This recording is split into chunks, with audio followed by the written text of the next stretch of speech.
Okay. Welcome to the Sage Stage. I'm Chandra Pepper. I'm Jane Watson.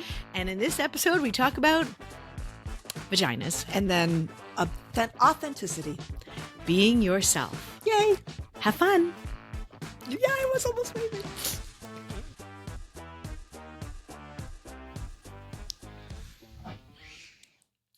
Hey, babe. Hi, how's it going? Good. How Oh, about sorry, you? let It's me okay. get in here. No problem. Yeah, we gotta get close. We gotta get close to these microphones. Yep. Because, we're so good with microphones. Hey, but you know what? I think we finally figured it out so that it's actually recording. That's fun. That's impressive. We're so good. Only took us, how many times did we say the microphones are working? I don't even know if you know what? Everything's fine. So, hey, guess what? Guess what I had done today? What'd you have done today? I had a pap test. Oh. And my uterus still hurts. Because I'm like, I think they've changed the little, like, what the hell do they do now to scrape the cells off? Do they actually, like, have some kind of rotor wheeling my cells of my uterus out? And I'm bleeding forever. Like, sorry, any men are listening. Oh. I'm like, or maybe it's because I'm old. I even said to him, he's like, oh, everything's fine and blah, blah, blah, blah, blah. I said, so basically I'm just drying up and petrifying inside. He's like, no, I didn't say that. Everything looks healthy and stuff. I'm like, oh, well, that's what it feels like. Oh, no. Right? No, there's something I'm going about for pelvic floor physio. Oh, are you? Yeah, I know a lot of women that are doing that. Do they shove your hand up your vagina? Yeah, sometimes. Fucking fantastic. Not the whole hand, but like it wouldn't fit in mine. It's like frozen small. Multiple digits. What's the one that I've heard though that I'm like, that's a hard no, is like some women when they're doing pelvic floor physio will end up with the finger up their butt too. Oh yeah, that would be a fucking hard no. Hard no. Hard no. That's the machine at the clinic that works for that too. The Emsella. You could just sit there and it'll work on your pelvic floor. But it's not because it's funny. It's not because, sorry to be gross, listeners, but it's not because I too loose. Okay. It's for my cervix to go up higher because I have a tilted uterus. Yes, same. And an open. He said my cervix is low. He goes, it could have always been low, and then because of menopause, the tissues are more sensitive. Yeah. That it's more painful now. Yeah. So, because I said, well, I do. Aging sucks. Aging sucks. But anyways, if my energy's low, that's because I'm having slight discomfort so deep inside you. Eh? It's like period cramps. You're a little gappy, right? Oh my God. Jane, show them. Hey, look what I got. If anyone's been listening, my God. Jane got the romantic proposal. I did. We made it. John was the hero. He was amazing. Chandra was the hero. Chandra, when we recorded that podcast, I was like, oh, I should probably let John listen to that. And he did. And he called me up and called me on. If you listen to the podcast, I said, hey, John, call me as a joke. He did. I sent pictures. He picked a beautiful ring. He did. And we totally surprised Jane at the theater during a show. Full proposal, like on one. And I was completely surprised. After 30 years of marriage, he gave me the proper proposal. I had a number of young women coming up to me afterwards going, I was sobbing. I was crying. Oh, yeah, and he got caught. He got verklempt, too. And I threw him off, eh? Oh, I know. He was not expecting He was that. like, I wasn't expecting to feel that. And I'm like, we were so happy. And I kept the cast. The cast didn't know. We thought it was just bringing up for flowers. They turned to me and they're like, well, way to undersell that. I'm like, I didn't want anyone to spill it by accident. Oh my God, you did such a good job. I'm so happy. I'm so happy. It's stunning. And again, I was like, now we both have sparkly things. But I was, like I said in that previous podcast, is like, I was always in my mind going, I don't need a proposal. It doesn't matter. It's okay. But then when it actually happened, I completely. Yes. Yeah. It's so fantastic. It's so great. I'm just. You know what? This podcast got you doing it. Right? It never would have happened if we weren't doing this. So, if anything, this podcast got you a beautiful proposal and a beautiful ring. I know. We're not stopping now, but no, I mean, we're not. This is the tip of the iceberg. Or the tip of the ring. That's the tip of the ring. So beautiful. I'm so happy. It was, and again, like caught me off guard how much that mattered, and made me realize like all of those tropey things of like getting on one knee and the ring and all the rest of it. I was like, I always there was a part of me that was always ashamed of the fact that shouldn't matter. It's so like, it's so girly. But I mean, I'm like, yeah. And that's what you have to get over. Like embrace the girly. Like is it, no. I'm going to say this. Is it the girly or is it the, I don't need to have a big fuss made over me. That's that. I don't need, oh, come on. You know what? It's okay. I don't need that. Yeah. But you do. It's okay to want that. It's okay to you want don't that. need it. And Nobody I don't needs need it. No, of course not. I would have been fine without it. Exactly. But to have it, I mean, I say I need it. I never needed it, but I do want it. And I am. Well, at least you were clear on that, right? And you were able to express that. It wasn't until after our podcast. I never told Rich I wanted it. Really? Well, he must have intuited and known you well enough by that point that he went, if she likes ornaments for her tree every year, I think she's probably going to want a ring. Yeah. If she needs elf pajamas at the foot of her bed, still every Christmas, even though she's 56, I might need to make a big deal of this. Well, I think because I used to make fun of him, like when he gave me the key to his house. Yeah. And I hadn't moved in yet, but he gave me a key. And I'm like, that's it? He goes, what do you mean? I said, there's no like, would you love the key to my house? Would you love, I was like, what? Where's my fucking like house proposal? Ceremony. So yeah, so I think I was joking, but I think he caught on. Not that he did a huge, like it wasn't that, it was in bed on his birthday after I gave him his birthday present. And then he got up and jumped. I said, did you like the present? Like I was like, what, does he hate it? He's got this weird energy. And he went, yeah, I have it. And then he reached under his pillow, got down on one knee in the bed, like I'm lying there. And he said, it wasn't a marriage proposal because we weren't sure if we wanted to do. And he said, yes, I love the gift, but the only gift I want is for you to give me your heart forever.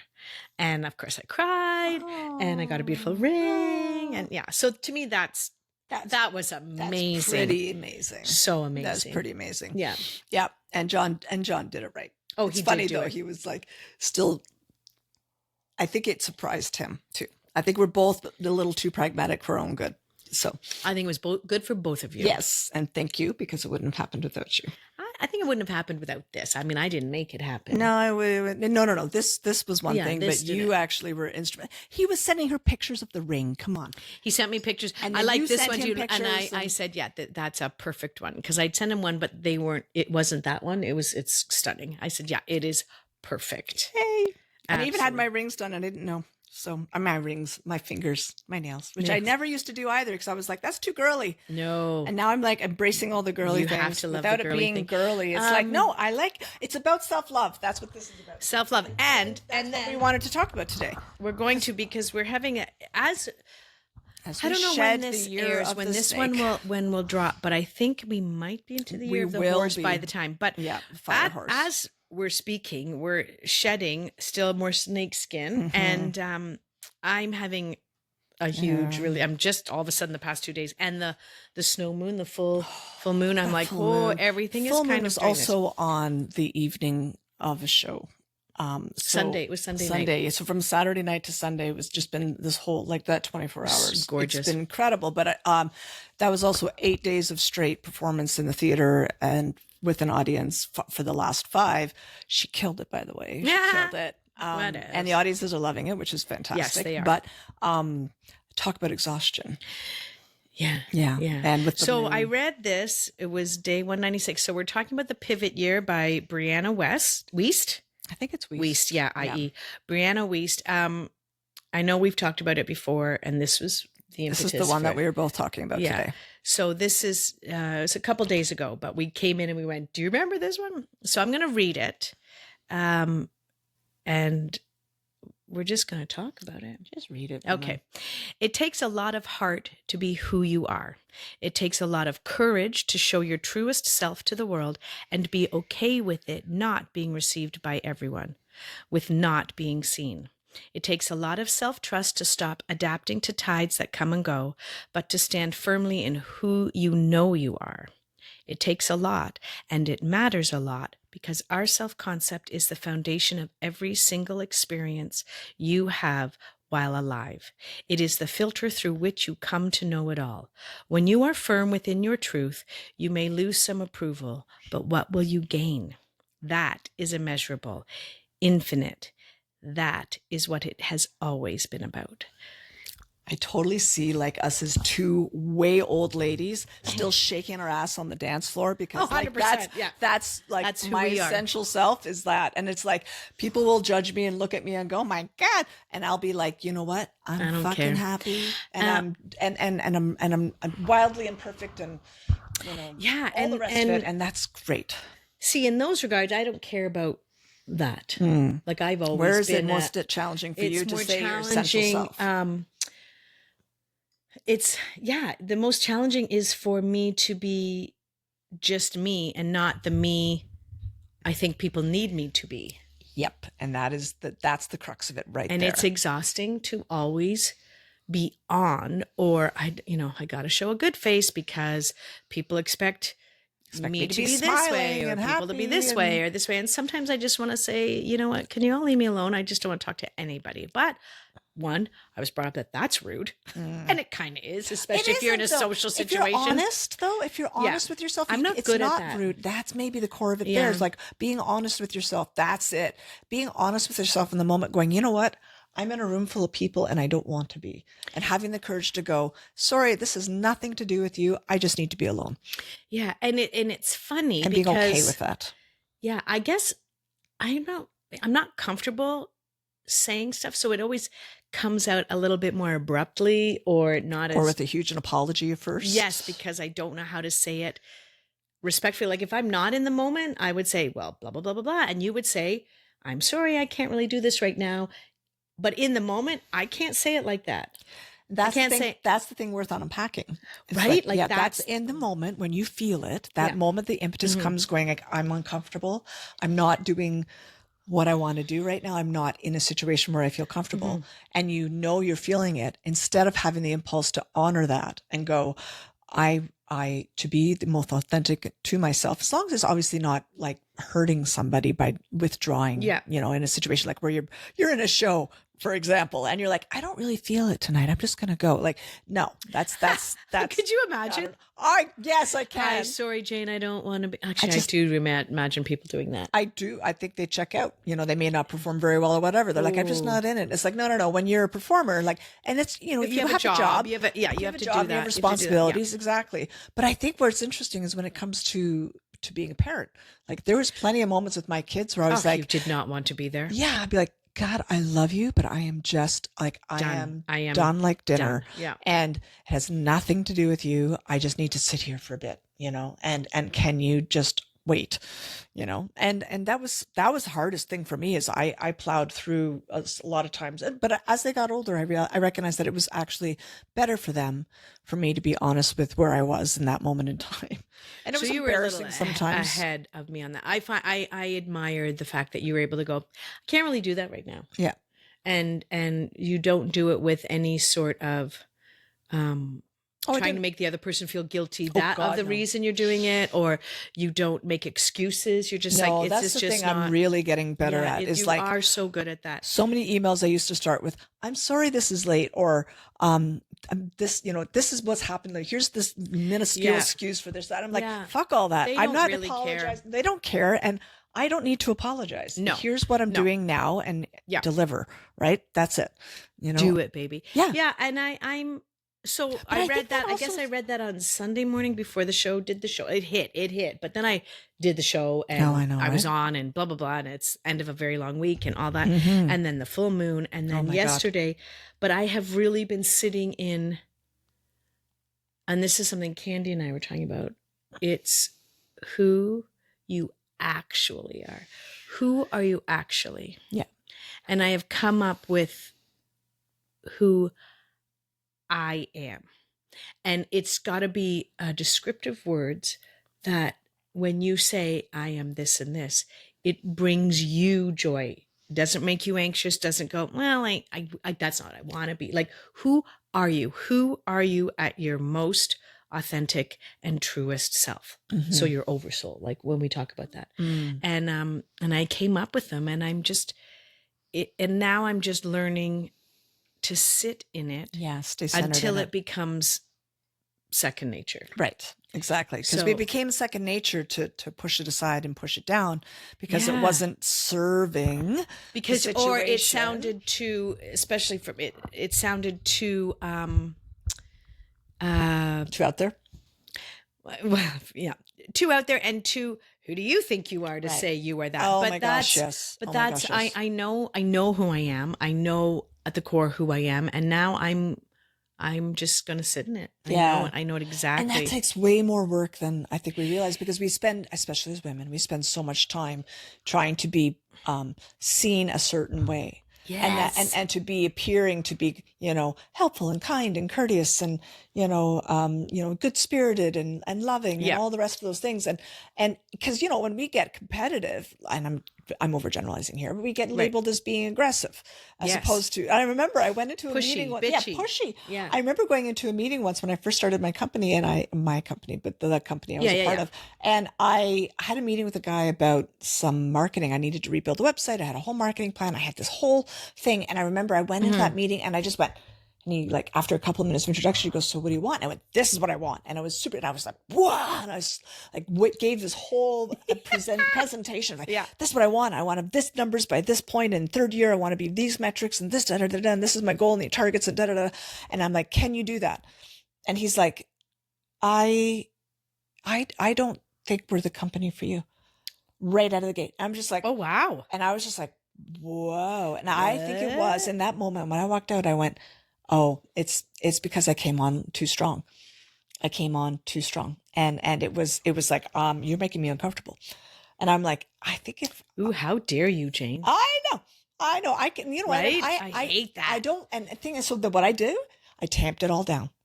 It all down. The next meeting I went into, I was like very regulated and very mathematical. And I was like, but you know what? I didn't get the results I wanted either.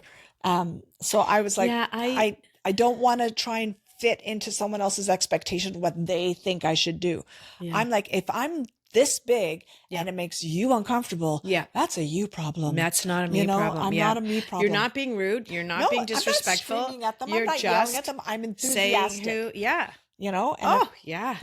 am just, anyways, but I'm also getting, but the same token is like but this thing was about, being true to yourself. Mm-hmm. I also recognized at some point that, I was labeled over emotional. I was labeled too emotional. I was labeled too much at a young age. Yeah.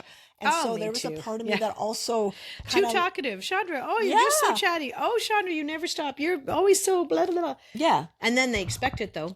That's it. Right. I am that inherently, but I'm also not allowed to be anything else. Right. And that being yourself is actually also recognizing that label that was put on me earlier is only like, it may not be entirely inaccurate, but it's only a fraction of who I am. And then I got painted with a big brushstroke of being too emotional, and talking to you is like walking on eggshells because you're so sensitive. And I'm like, I'm actually not about a lot of things, but certain things. Yep. But you get people get a generalized impression of me when I'm right. Sure. Well, I mean, when I say I'm right, I don't mean when I'm right, but when the intuition, let's call it, kicks in, and I'm having a conversation and I'm like, I 100% know this is not what you're supposed to be doing. Or it is.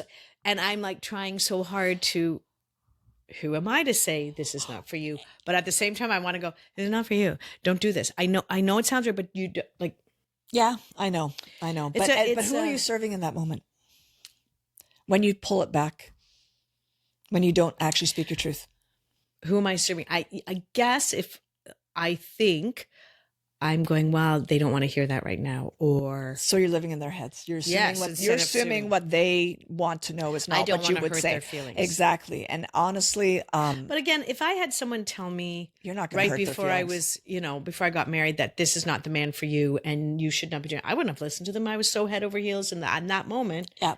Like if I had a psychic say, "Oh my God, this is not your man, don't marry him," I'd be like, who are you to tell me what to do? Yeah. Right. So I don't think that's. But I think you have to take everything anyone says, no matter how certain they are, especially in this political day and age, how certain they are. You have to take everything with a grain of salt and go, how does that serve me? And in that moment, it wouldn't have served you. They could still say it and say, you know what, that doesn't serve me. You know, I heard you, and I'm going to file that over here, you know, but, I don't want people to withhold around me. I also don't want people to, you know, deliberately, and I don't want to do that to other people anymore either. Like I'm going to tell, if they ask, that's the big thing. If they ask my opinion, you will get it now. There was a time that when someone asked my opinion, my first instinct would have been to go, what do they want to hear right now? Or I have no problem saying my opinion. Couch this in such a way that they will hear it without it being upsetting. Yeah, that's not one of my, I've always spoke my opinion, probably to my detriment. Mine is I always have to be happy. Like yours is you pull back on your strength. Yeah, people don't like it. Well, I guess I don't, because people, oh, Chandra, she's so, not so much now, but in my 20s and 30s, flighty. Oh, she's so much fun. I always had to be smiley. So that whenever I had a strong opinion, I don't think they ever took it seriously. But if I'd ever do anything that was not exceptionally smart or put something into writing, they'd read it. They're like, wow, that's, I can't believe that. I can't believe you did that. And I'm like, what? Yeah. Like that's, so we've got different, like we come from different ways. Well, I think we got kind of slotted into one aspect of our personality at an early age. And then we lived that's what it is. Everyone gets put into, this is who you are. This is who you are because this is who you have to be because this is what we are comfortable with. Right. And this is what we see most often. So we're going to, and that's what we've come to expect from you. Right. You know, and it's not that those parts of me that they're saying they're expecting are not true. It's just, there's so much more. I know. But we end up narrowing our field, right? Right. I think now people would probably go, oh, Chandra's a bit of a bitch. I don't think so. Well, I don't think, but you know, that's what happens. Like when women start to really speak their mind at this age. Well, that's what I was going to say. They're like, I'm not, oh, she's a bitch, or she's angry, or she's what's up with Chandra these days? She's so cranky now. And it's like, so, you know, and there's some hormonal stuff going on. Well, because genetically we are, certain hormones are depleted, and there's a big part of us that's going, I'm not trying to keep the world alive anymore. So kind of fuck you guys. This is what I'm actually thinking and feeling. And it's to your benefit that you actually know what's going on. Because I'm fucking smart and wise. I've been around long enough. You are smart and wise. So are you. We are smart and wise. And still fuck up on a regular basis. 100%. Which is part of being wise. I think that's what it is. Because a lot, especially today, no one can admit a mistake. Oh. They're not allowed to admit. Well, it's better than it used to be, I think. But globally...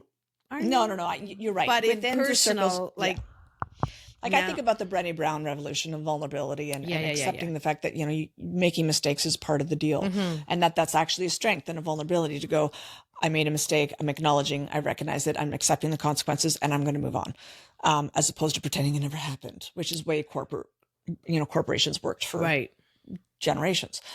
So in some ways we're seeing progression, but we're also seeing a sliding backwards of that as well. Oy vey. Yeah. And I'm worried about that. I'll be honest, but it's going to clear mistakes. There's mistakes, and then there's deliberately. So like, I'm going to make a mistake because I'm going to try to create something, and it may or not work. Like this podcast. I will never look at this podcast as a mistake, but whether or not it's successful or not, I know we say we deem successful. I think it's successful already. Well, we're doing it, but so it is. But do you mean it like a financial success? Yeah. Like, will we actually be able to turn? Who knows? And will I look at that as a mistake? No, but I'll look at it as a huge learning experience. 100%. You know? I'm going to look at this, even if we just stay like this. Mm-hmm. And we don't grow the way but we will. Oh, 100% we will. I'm not really that worried. But like, even if we didn't, this is just a wonderful moment in my life where I said, I'm going to do this with my friend, and we're going to put ourselves out there, and we're not going to be small, and we're not going to worry about what ifs. You know what? It's so interesting. Yesterday I was scrolling, and I came across this woman who's on my feed, and she's this beautiful woman, and she teaches people about how to do job interviews, and that's her very niche thing, and she's very successful. And she did this very raw video where she started off by saying, I went to a Ivy League school. I'm a size 2. I'm conventionally beautiful. And every time I'm on this platform, I feel stupid, ugly, and stupid and ugly, basically.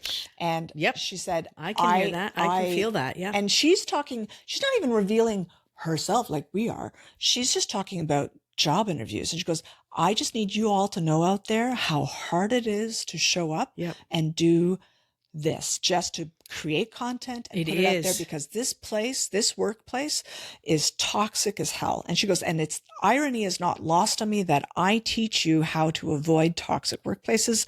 And the place I've chosen to work, which is social media, it's so toxic. Exactly. And I was like, oh shit. Like, I had 2 responses. The first response was like, wow, really brave, honest response. And I really admire her for like kind of letting her guard down and showing her true self. And the other part of me was like, oh fuck, if we do make it and it's hard for her and she's just talking about that, and here we are talking about vaginas and pap smears, and whoa, we're like, oh my God. You know what? Everybody wants to know about their vaginas and pap smears. I was like, what are we asking? What are we stepping into now Paul calls me pussy blind.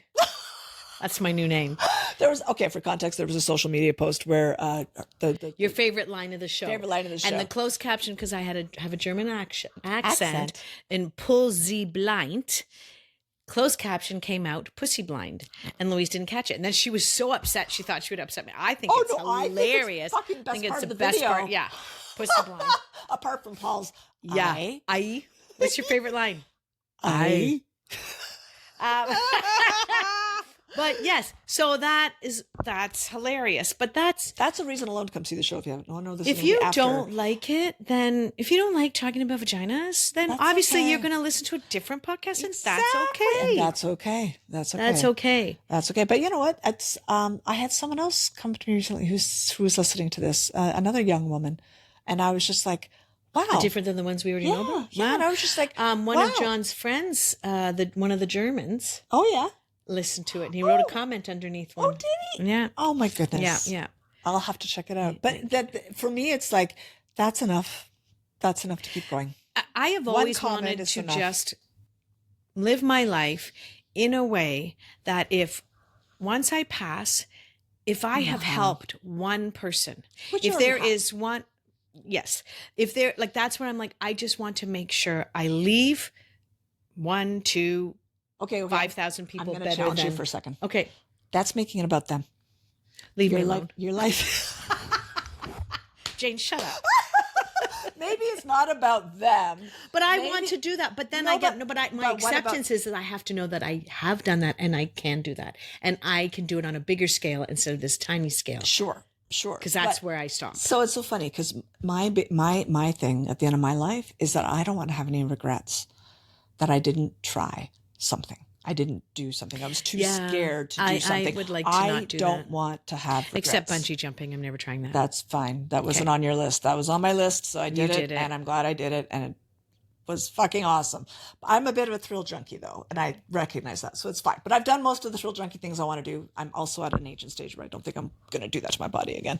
But the point is like at the end of your, okay, that's a good question. So if you had to write, what are the things at the end of my life? A bucket list? Like, what do I want to do before I die? What will you, if you knew you were going to die tomorrow, what would you regret not having had a chance to do yet? Writing a book. Right. Okay. So we got to we have a retreat planned for ourselves. Yeah. And then down in the future, we'll be doing a retreat. We just don't know when and where yet. Hosting a retreat. Yeah, we'll be hosting a retreat. But we're going to do one for ourselves first so we can kind of test it out. Yeah. Yeah. Yeah, and we're going to write our fucking books. Yeah. You know what I did yesterday? No. I did time blocking. Oh, yeah, you told me you were doing that. Yeah. And Look actually, at you go, you're so organized. Well, you know what? I think that's the only way I'm going to write the book. Yeah. Time blocking sounds like someone's telling me what to do with my life. I know.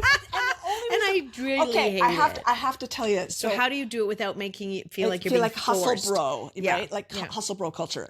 So I watched my daughter Blythe sent me a YouTube video and she goes, "Oh my God, Mom, you have to listen to this." And she was over for the weekend because the show and Chandra. And she's so great. She's so great. Love her. Anyway, she sent me this friend Alice. Oh, is she great too? Yeah, she's sweet. She sent me all the photos too. So Allison's an amazing photographer.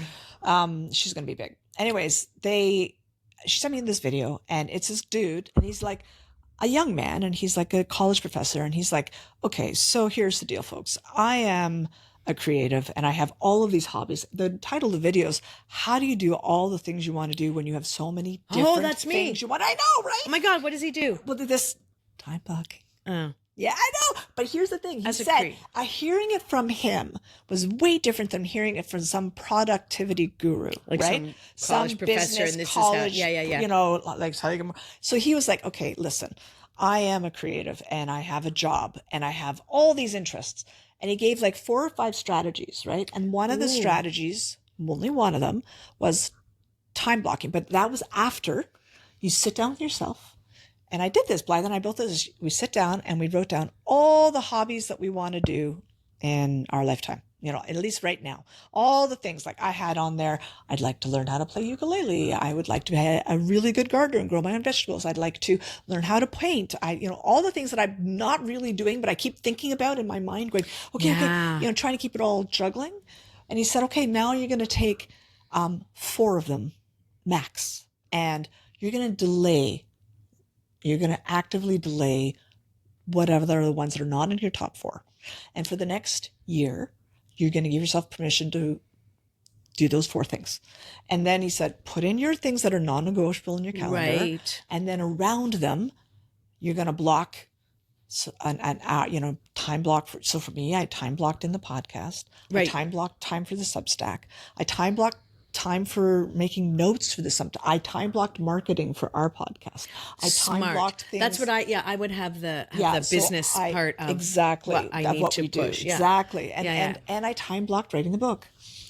Smart. Can you send me that video? Yeah. I'll link it below too. things, I'll say that, but I won't. I genuinely will. We do have to remember all the things we say we're going to do. Say all the things I promised and actually put them in. Yeah. I also put all the joiner. Joiner email list will be on there because I'm joining our email list. I put that on all the other ones too. And you know what we never say, and we should, and we could close it off. Yeah. Is standing in your truth and knowing who you are and just being your authentic self for yourself and nobody else. And in that, we're terrible at saying, share this video, share this podcast. Please share this podcast. I mean, we're always like, come watch us, but obviously it's not going to grow unless we ask it. Our people help us to as well. Yes. And I guess that's an ask. Yep. That we're not comfortable with because we always say we're going to and we never do. So 2026 is all about finishing books, being authentically ourselves, and asking for help and when we need it, which is like you. If you enjoyed this, please share it with a friend. And if you didn't enjoy it, don't bash us. No, go ahead, bash us. I don't fucking you can care. No, I'm just saying, like, don't say don't watch it because they may like it. Because you're right, some people want to talk about vaginas and some people don't. I love your authentic self so much. So great. So great. I love you.